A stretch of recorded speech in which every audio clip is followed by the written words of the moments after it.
What's up, party people? I hope you guys are having a great Friday. It is the beginning of the weekend, and if you don't already have fun plans, then I want to know exactly what they are going to be. Let's come up with exactly what those plans are going to be right here when we're on the call with each other. Today, we're going to be talking about everything you ever wanted to know about how to stay full, or let me put it this way, how to not feel hungry all the time when you are eating a plant-based diet. The reason we want to talk about this is because there's a very popular drug called Ozempic. Ozempic is all the rage. Everybody's talking about it. Everybody's using it. Everybody's going to their doctor saying, how do I get Ozempic? I want Ozempic. They have a mom who's using it, a dad, a sister, a brother, a coworker, you name it. And everyone's like, where's this stuff? How do I get my hands on it? I heard it's a weight loss tool. Maybe I can use it. And we want to talk about the pros and the cons of using Ozempic so that you guys can be as informed as possible. I see the comments coming in here. We got people with type 2. Norma, what's up? Amanda, unconventional diabetic, got homework this weekend. No, that sucks. Nobody likes homework. Mary with type 2. Person cold, type 2. Amanda, vegan barbecue this weekend for Canada Day. Ooh, I want to celebrate Canada Day. That sounds fun. Okay, unconventional diabetic. I am hungry all the time and I'm on Ozempic. Well, let's talk about that. All right, I'm going to pin that comment for later. Sylvia, type 2. Jean or Jean, type 2. Paula, type 2, just prescribed and terrified. Oh, okay, good. Let's pin that comment too. Christina, type 2. Lourdes, type 1 since the age of 5. Jorah was diagnosed as pre-type 2, was given metformin, but after I listened to you, I have not taken any meds. Well, that's pretty awesome. Nice work. I'm glad to hear that, Jorah. Josie, uncontrolled type 2. Amanda, haha, come join. Betty, type 2. Ozempic made me fatter, lots of joint pain, and lots of acid indigestion. All right, let's pin that one. Come back to that one. Amanda came off of Ozempic. Glad to hear. All right. we got lots of people here. This is great. Now there's another one that says Susan AB. Suze AB. I love this. I have a boyfriend who's on Ozempic, and I want to know more to keep them out of trouble and hopefully get them off of it. All right. Well, we're going to tell you by the time you guys are done with this, you guys are going to be Ozempic experts. Now, here's the deal. Pick up a pen. All right. I like to talk and I talk relatively quickly, but I want you to draw some pictures today. And I want you to draw pictures because when you do, you remember stuff. When you don't draw pictures, you don't remember stuff. It's just that simple. All right. Here we go. Stacy says, let's go. Shout it out. Amanda, can Ozempic cause cancer? Not to the best of our knowledge. All right. Here's how it works. The reason why people care about Ozempic in the first place is because Ozempic is a drug that was originally prescribed. It was originally developed for people living with type 2 diabetes because they were trying to find a way to exploit or to activate a biochemical pathway inside of your digestive system known as GLP-1. Okay, GLP-1 is a peptide hormone, and it is considered, it stands for glucagon-like peptide 1. Don't worry about the details here. But your digestive system secretes GLP-1 in response to food consumption, and then that GLP-1 has effects on your brain and on your digestive system. All right. Now, Ozempic was originally designed to be able to reduce your appetite such that your blood glucose values would come down. So the research community and the pharmaceutical industry developed this thing. They started to recognize that it definitely does talk to GLP-1 receptors. And hey, guess what? It worked. People's blood glucose values were coming down. Their appetite was coming down. Things were moving in the right direction. Fantastic. Okay. Here's the problem. All of a sudden, there was some deeper investigation into Ozempic to try and figure out, well, what type of appetite suppressant capabilities does it really have? So there, in the New England Journal of Medicine, they published an article that demonstrated that over a 68-week period, which is just over a little bit over a year, that when you give people Ozempic, a once per week injection of Ozempic, their appetite was suppressed so hardcore that they ended up losing over the course of that 68 weeks, 16% of their original body weight. 16% of their body weight. That is a massive body weight reduction. And so researchers were like, so yeah, it's good for diabetes, but you know what? It's better for weight loss because it basically like shuts off your hunger signal and makes it so that you just, as the end user, just don't want to eat any food. Well, how the heck can it do this? All right, here's how it does this, right? There are two tissues in your body that I want you to pay attention to in this moment in time. I want you to close your eyes right now. Close your eyes with me. We're going to journey into your body, okay? Tissue number one is called your small intestine. The way to get to your small intestine is you trace from your mouth down your esophagus, you get into your stomach. Let's say my stomach is located like right here in the middle of my chest, okay? So you get from your esophagus to your stomach. Your stomach then empties into your small intestine. It's the next chamber, the next compartment right after your stomach, okay? It takes up a good portion of the middle of your abdomen, and that's where the bulk of all nutrient digestion and absorption happens, okay? Your small intestine is a very, very, very important place for all nutrient absorption and digestion, okay? Inside of your small intestine, the actual walls of your small intestine have what are called stretch receptors that are built into them. And these stretch receptors respond to stuff that's inside of them, okay? So imagine if you took like a flexible garden hose. I'm sure you guys have probably seen this in the Home Depot or whatnot. Okay, a flexible garden hose, when the water is off, it's kind of deflated and it's just kind of like limp. Okay, as soon as you turn the water on, what happens is that the water hose, all of a sudden, it expands, it dilates, and it gets bigger because there's water on the inside, and the water is sort of exerting pressure on the outside of the tube, and then the tube gets larger, and then it gets firmer, and then water starts coming out the end. You're like, okay, cool. The hose, the faucet is on. The hose is going to start to, spew water out the end. Fantastic. The same exact thing happens to your small intestine. When there's nothing inside of it, your small intestine is small. It's sort of contracted, and there's no food material on the inside, so it can relax, and it has a small diameter. As soon as you start to eat food, the food travels down your esophagus. It goes into your stomach. It starts to get partially digested. It then goes inside of your small intestine. And guess what? As soon as it gets in your small intestine does this. It goes, and it begins to expand. And it begins to expand because there's stuff inside of it. All right. So as soon as that stuff gets inside of your small intestine, there's receptors that are built into the walls of your small intestine. And those receptors go, hey, I'm being stretched. Hold on a second. There's something inside of me. And that's a way for your small intestine to tell other tissues that there's something inside of it. So as soon as those stretch receptors start to get activated, they then pick up a phone and they go, hey, brain, could you do me a favor? Could you decrease your appetite here for a second? Because I got some stuff inside of me. And if your appetite stays high, you're going to put too much stuff inside of me, and it's going to make me feel uncomfortable, right? So it picks up a phone. It calls your brain. It actually calls this thing called the hypothalamus. Your hypothalamus is basically like a little P-shaped region on the inside of your brain. That's like, if I were to go to the roof of my mouth right here, okay, it's like halfway through the back of my skull and just above the roof of my mouth. So if I could, like, I don't know, pinpoint it like somewhere right there, you go right there, that's where your hypothalamus is. So your hypothalamus is basically what's called your appetite control center, or your appestat. And your hypothalamus is the one that basically determines how hungry you are. And it's constantly receiving information from your digestive tract and from your muscle tissue and from other organs to try and figure out, like, should I be hungry? Should I not be hungry? Is it time to eat? Is it not time to eat? Whatnot. So your appetite is literally controlled inside of your central nervous system. So you put food in your mouth. It distends the stretch receptors inside of your small intestine. They pick up the phone. They call your brain. They call your hypothalamus, and they're like, hey, by the way, could you slow down? There's stuff inside of me. Make it less, you decrease your appetite. And then your hypothalamus responds by being like, cool, sweet, sounds like a plan. Okay, cool, no problem. And it decreases your appetite. So you just get less hungry. You've all experienced this. You eat a plate of food. Halfway through the plate of food, all of a sudden your desire to eat that food goes down. And the reason is because your small intestine is talking to your brain, and your brain is responding by being like, hey, all right, cool, there's stuff inside of me. Let me just chill out for a second. All right, that's all normal. Everything's fine there. Okay, now here's how Ozempic messes with this system. When you inject Ozempic, what Ozempic does is it effectively hijacks that system in two ways. Number one, Ozempic goes and communicates directly to your hypothalamus. It doesn't even talk to your digestive system to begin with. It goes right to your brain, and it goes, hey, hypothalamus, do me a favor and chill out.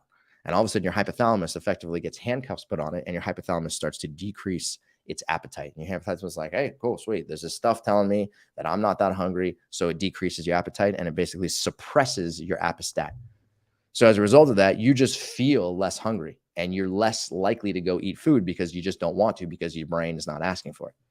Then, in addition to that, the GLP-1 receptor agonist, aka Ozempic, also goes to your small intestine, and it goes to your small intestine, and it tricks the stretch receptors inside of your small intestine to believing that they're being stretched when in reality they're not being stretched. Okay, so rather than them being stretched mechanically because there's stuff inside of them, Ozempic basically pushes millions of buttons and goes, you're stretch, you're stretch, you're stretch, you're stretch, you're stretch, you're stretch, you're stretch. And as a result of that, your small intestine is picking up the phone and calling your brain and being like, hey, slow down, reduce. And your brain's like, hey, I already see the signal. I get it. I'm already being told the same thing. Everything's fine. So your hypothalamus is basically being regulated by two different mechanisms. Number one, directly from Ozempic, and number two, indirectly from the stretch receptors that are being fooled by Ozempic. So as a result of that, you take a once per week injection and you're just like, hey, I'm not really that hungry anymore. I don't really want to eat, right? Your digestive system is not asking for food. Your brain's not asking for food. And as a result of that, you're like, okay, great. I don't really want to eat that much food. Now, in addition to, so you might ask yourself the question, you might be like, Cyrus, what's wrong with that? Why is that a problem? And I say, well, there's multiple problems. Problem number one, this is a Band-Aid solution. This is a Band-Aid solution that is not actually getting at the root of why you may be overweight in the first place. So if you are prescribed Ozempic simply because you're trying to lose weight, and let's say you're 30 pounds overweight, okay?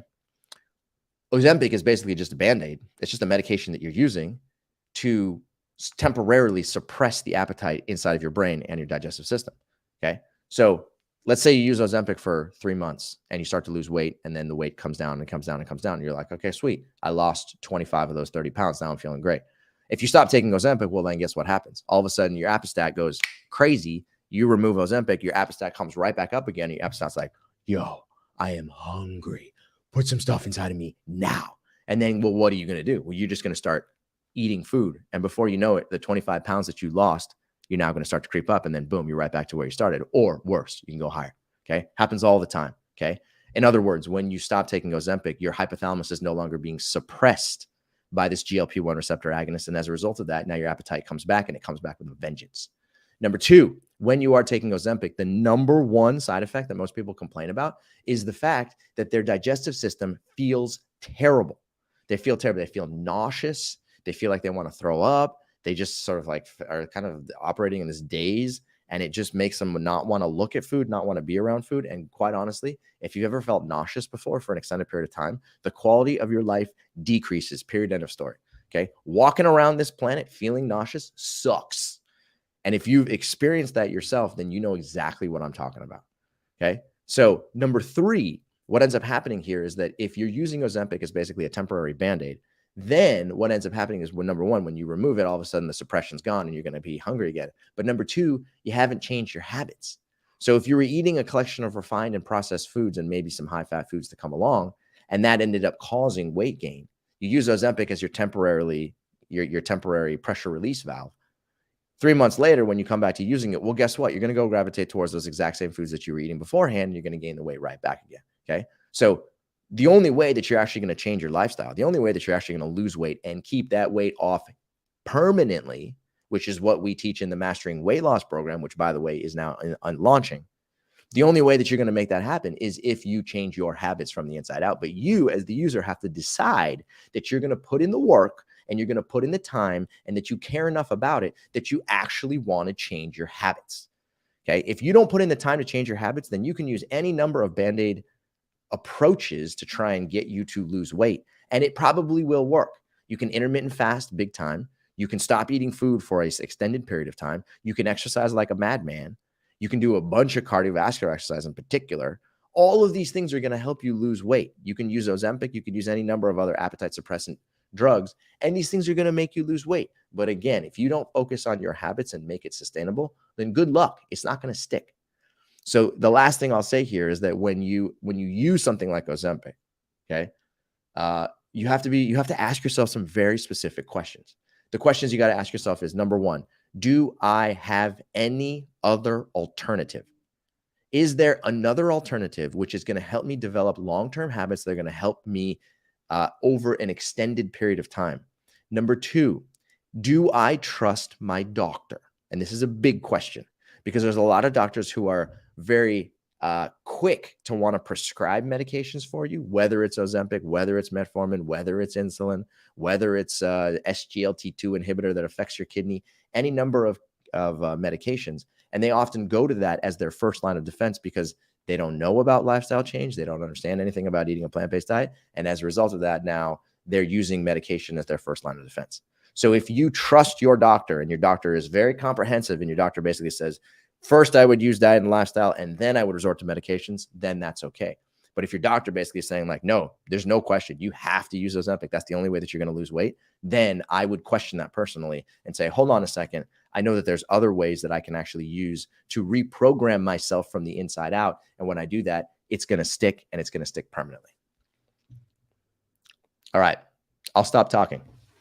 Bess, you want to show some questions on the screen? We can talk about them. Okay, can you address if AMLA breaks a fast? Thanks so much. Okay, we're not talking about AMLA in this one. We are going to be doing another Facebook Live in exactly 12 minutes on the AMLA Green page. So I'm going to invite you to that. You can come and we can talk about AMLA berries there. I think that's the best way to do it. Okay, Betty says, type 2 Ozempic made me fatter, lots of joint pain, and tons of acid indigestion. Okay, so I have not heard of people who actually got, gained weight as a result of using Ozempic. So that's a new one. Okay. Joint pain, definitely heard of it. Acid indigestion, definitely heard of it. Again, in your GI system, par for the course. It happens to almost every single person. So Betty, I'm sorry that happened to you, but now you know that there's actually an alternative. I didn't even tell you what the alternative is. Let me just back up here. What's the alternative, Cyrus? Well, you're telling me, okay, great. I just got to start eating plant-based diet. Here's the reason why a plant-based diet works. The number one most powerful nutrient in the food that you eat is called bulk. Bulk equals fiber plus water.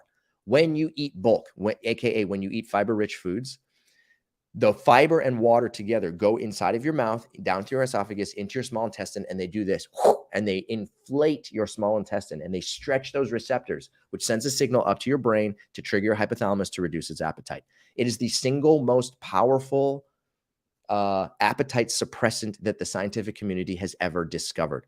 Meat will not distend your digestive system nearly as much as fiber will. Neither will chicken, neither will dairy products, neither will oil, neither will bread, neither will cookies or crackers or chips or pastas or sodas. None of those foods are going to distend your small intestine and trigger that phone call up to your hypothalamus like fiber-rich foods will, okay? Fruits, vegetables, legumes, whole grains. Those are your tickets to success. When you eat those 4 foods, then all of a sudden out of nowhere, you start to get full because the stretch receptors in your small intestine have now picked up the phone, called your hypothalamus and told it to chill out. And your hypothalamus responds by saying, cool, sweet, sounds like a plan. I'm not that hungry anymore. Best, do me a favor on the screen. Can you show the foolproof recipe guide? I want to show you guys this one thing here. People ask us all the time. They're like, okay, great. I understand. I'm supposed to eat more plants. Okay, more plants. Okay. What am I supposed to eat, Cyrus? And the answer is, well, we've done all the hard work for you. So we put together this thing called the Foolproof Recipe Guide. And this is designed to give you a whole collection of recipes that you can use to get started if you're just in the beginning stages, or you can use it to perfect your diet or, become a little bit more, add more variety. So in this recipe guide, you can see there's really tasty salads and soups and filling foods that you may not have tried before. And the whole reason why we put this guide together is because, number one, these foods are ridiculously tasty. But number two, these foods stretch your stretch receptors on purpose. And they stretch your stretch receptors more than other foods will do. So if you want stretch so that your appetite will decrease, when you stretch your stretch receptors, your appetite decreases, you feel full, you feel comfort, you don't feel like you have to go continue to eat more and more and more and more and more. I can't think of a single person who's going to be like, oh, no. I don't enjoy the feeling of being full. I really like being hungry, Cyrus. Few people will say that. So if you want this guide, do me a favor, just go into the chat box and type the word guide, Guide. Throw in the chat box and we will send it over to you. I see there's a bunch of people who are doing that already. That's awesome. Now, one technical thing. If you're on YouTube and you write the word guide, we literally cannot send you the guide. It's some weird tech glitch, okay? So if you're on YouTube and you want the guide, hop over to Facebook and just send us a DM, a personal message, okay? A direct message. Again, if you're on YouTube, hop over to Facebook. You can also hop over to Instagram. I know it's a bit clunky, and then say the word guide, and we'll send you the guide. And then that will, we'll send you the guide automatically. Then you can have it in your possession. Thank you very much. All right, let's keep going. Mary, type 2 just prescribed Ozempic on a plant-based diet, chronic inflammation issues, and following fatty liver conditions too. All right, Mary, you have a choice. Ask yourself, number one, do you trust your doctor? If the answer is yes, I trust my doctor because my doctor has given me a full breadth of options, and my doctor is recommending that I use a plant-based diet as my primary tool in my tool belt to lose weight and suppress my appetite. And then I'm using small amounts of Ozempic on the side to also help suppress my appetite. Fine.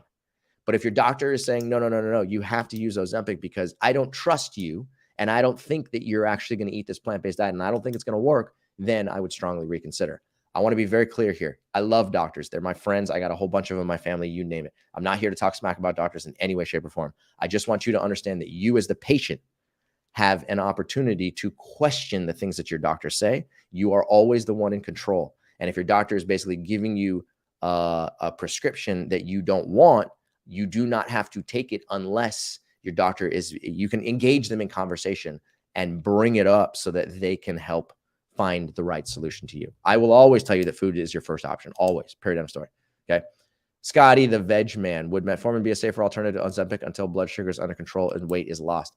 So Scotty, the answer is, or Scooty, the answer is metformin is generally speaking considered the first line of defense for type 2 diabetes because it is the safest with the least amount of side effects. Again, I'm not your doctor. I can't tell you what to do. But if you had a choice between the two of those, if it was me, I would opt for the metformin. If you had a choice between three things, a plant-based diet, metformin, and Ozempic, I would opt for the plant-based diet. And then I would use that as my specific weapon to try and reduce my need for metformin and certainly Ozempic in the future. No question. Okay, my doctor prescribed ribelsis is a pill. Is that the same thing? You know, I don't know. I don't think I've heard of that one before. Let me get back to you on that one. That's a new name for me.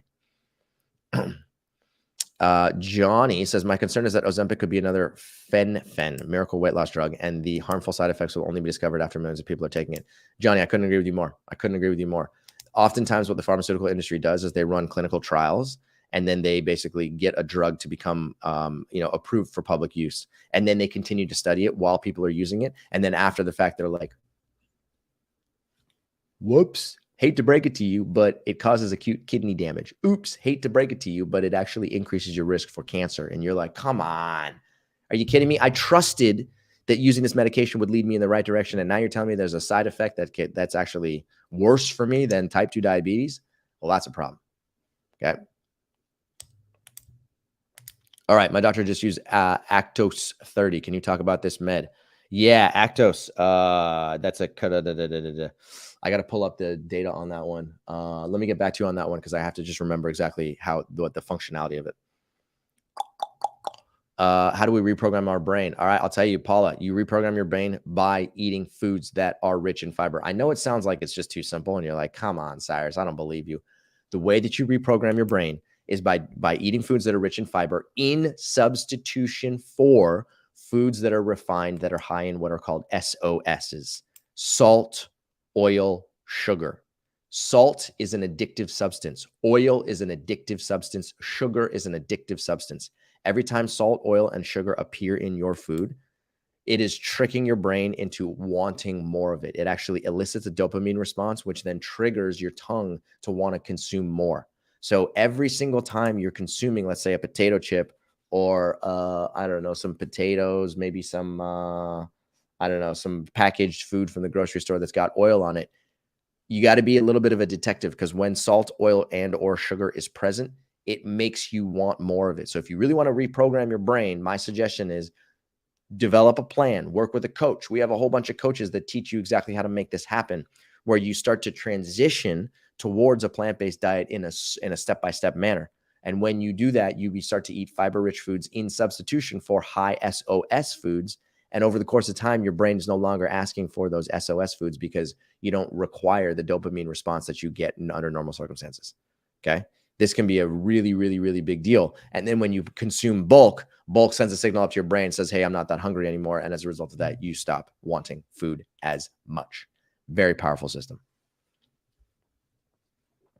Okay, I know we got just a couple minutes here. So here's what I'm going to do. I'm going to pause this here for a second because I want you to hop over to the Umla Green page, either on, I believe, yeah, you're going to have to go to Facebook for this, the Umla Green Facebook page.